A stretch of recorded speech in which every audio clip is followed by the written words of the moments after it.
Ating po namang Sports 5.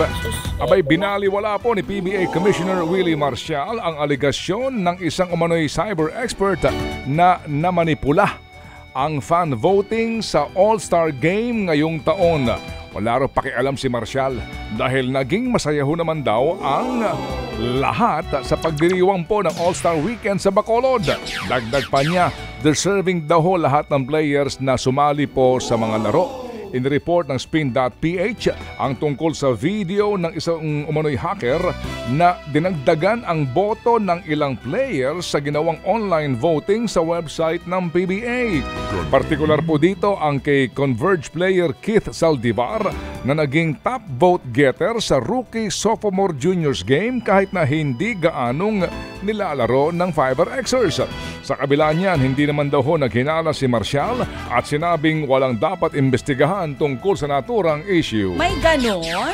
Samantala, kabilang naman ng PBA sa mga ligang sasabak sa Basketball Champions League Asia ngayong taon na isasagawa ng FIBA. Rebranding ito ng dating FIBA Asia Champions Cup kung saan nagbakbaka ng top teams ng Asia.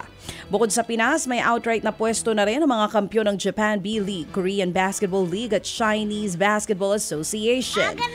Hindi pa naman inilalabas ang PBA ang selection process para malaman kung sinong ipadadala sa torneo. Magkakaroon naman ng qualifying tournament sa mga susunod na buwan para makumpleto ang mga lalabang kupunan.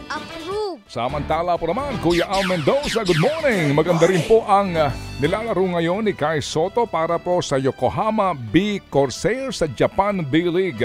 Katunayan, nitong weekend lamang nagtala siya ng bagong career high na 28 points bukod sa 6 rebounds.